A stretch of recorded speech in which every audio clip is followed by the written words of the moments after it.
Welcome Talk Shop ladies. This is going to be my second video that I post in the Kingdom Principles section, and I kind of want to piggyback off of the original video that I posted for everyone to see publicly on YouTube because I think it's so life-changing. But in the Talk Shop, I wanted to add a little bit more. So if you haven't watched the first video, watch it. But let's kind of piggyback off of Galatians chapter 6, verse 7. Do not be deceived. God cannot be mocked. A man reaps what he sows. And so this is kind of talking about the fruit, right? If you don't like the seed or the fruit that you're seeing, the results, the symptoms, the whatever diagnostic issues or good stuff, well, I guess you would like that. But if you don't like what you're seeing, look at the seed. What's going on? What was the initial energy that was used to plant? And I'm not just talking about voodoo energy. It's like the spirit behind what you're doing. Is it deceit? Manipulation? Is it honesty? Like in that video that I posted on YouTube, I talked about, like, ladies, if you're a youth, you attracted a guy, a relationship, because the whole time you were just using lust and sexiness, which every woman can, by the way, unleash because we inhabit that. But if that's what you put out first, what do you think you're going to attract? That. And the same guy that was attracted to that even came into your domain in the first place, might be pulled away by the next woman who does the same tactic because that's what he's controlled by. But that's what you put out. So instead of getting mad at the next person, that guy, this situation, this work thing, look at yourself. What's going on? How am I still attracting these things, right? We've talked about patterns and cycles. And so the other thing I wanted to talk about, I don't always have these verses like memorized, or I don't always have a reference, but they also connect beautifully. So actually right above chapter 6 in Galatians chapter 5, it talks about living a life, talking about the fruit of the Spirit. So chapter 5, verse 16 says, so I say, live or walk or do everything in life by the Spirit, and you will not gratify the desires of the flesh, the sinful desire. And so we're not under the law. We're not doing things based off of like, if I think about like, oh, in this culture, everyone does this and this does this, it's more about living out of love, out of that level of freedom, which the Bible says love is actually above the law. This is like a whole sermon. I'm trying not to make a sermon here, but the Bible says, the Spirit sets us free.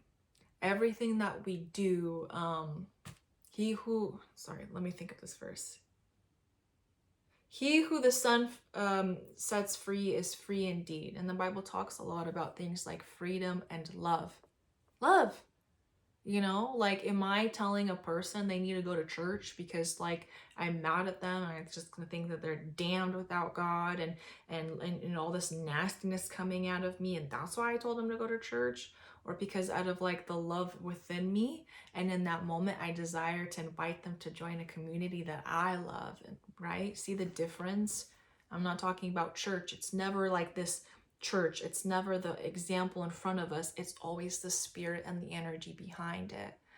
The Bible even says, like, you can give money to the church, but that's not it. If you're doing it because you're manipulated, you feel guilty, you're scared. Oh, you're scared you're going to go to hell if you don't contribute. Look at that. That doesn't even count anymore.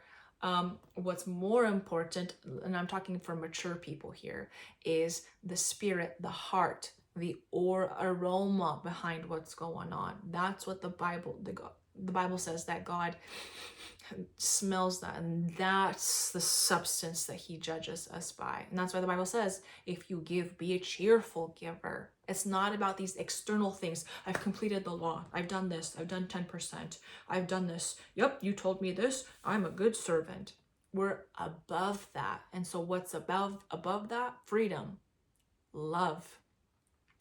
So right in chapter 5, verse 22, and we should know this, some of us from Sunday school, but the fruit of the Spirit. So what is the fruit of the Spirit? It is love, peace, patience, kindness, goodness, faithfulness, gentleness, and self-control. And so that's the thing, like when we are doing things out of love,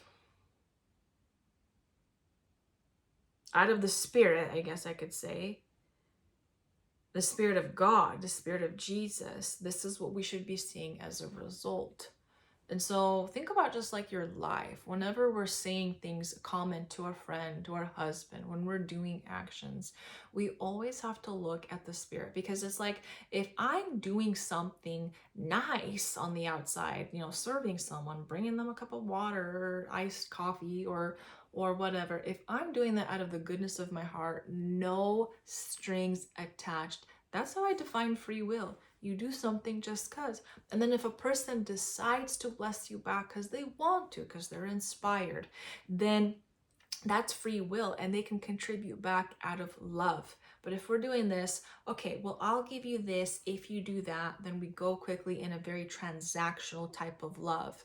And no one wants to feel that. In fact, like if I were to post this video in the feminine and masculine principles, then this is what this would look like. Ladies, if you're trying to make your husband lead, you want him to lead, so you're making this, manipulating this by, okay, fine, I'll go into my feminine energy. Fine, I'll surrender. Fine, I'll do these things so that he mans up, etc. You got it wrong. Again, that's where that impurity is coming from. I don't want our life to be dependent or codependent on other people's ability to go to church, their churchiness, their holiness, their manliness, their all that. None of that.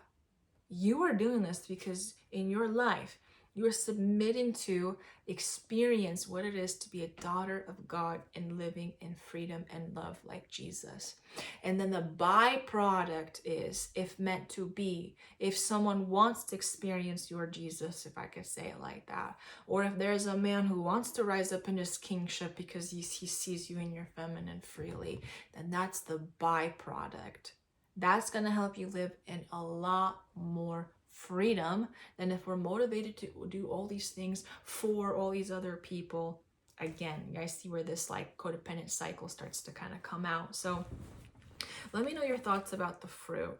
The fruit does not lie. Instead of us getting mad at the results, I've worked with many women who are like, wow, I have this like friendship with this girl, but now I don't know if we're meant to be. And that sucks because I have a lot of history with her. But why were we friends in the beginning? Well, we gossiped a lot together. Well, we were both dysfunctional. Well, we went to the same parties. Well, we liked the same bad boys. Well, you know, and it's okay if you're starting to change and not seeing what you liked again, or not seeing what you don't like.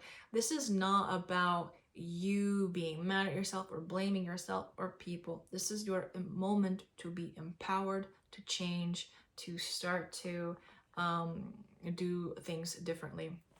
And so going off of this, again, walking by the Spirit and not the ego, the flesh, and that type of destruction.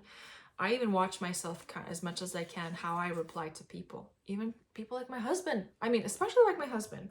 For instance, like if he sends me some kind of text or calls me, let's say I'm frustrated about something. If I'm going to look at his call and be like, he's calling me and I'm frustrated that he didn't do the dishes or he didn't da-da-da, I am not going to talk to him.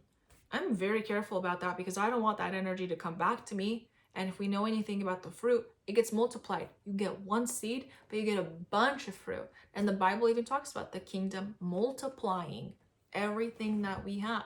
And that could be good stuff being multiplied, and that's amazing. And it could be bad stuff that's multiplied. So again, even if I'm sending a message to my husband, I really try to check the energy. That does not mean, by the way, ladies, kind of a separate video, but this does not mean I need to change my truth to people please or just like please my husband all the time. No. I'm just saying I watch myself to not be manipulative, which can come out. Well, I want him to do this, so I'll do that. Nope, that's going to only reap more destruction, more dishonesty. It's going to breach trust, and the list goes on. Not worth it. So stay aligned, be very aware and pure with what you're doing and what you're giving, and believe in due season, you will see your investments, you will see the fruit, you will see the life that you desire. Let me know if you have questions. I realized even in this video that I already have a few topics that I can definitely go further in, and I will post them later.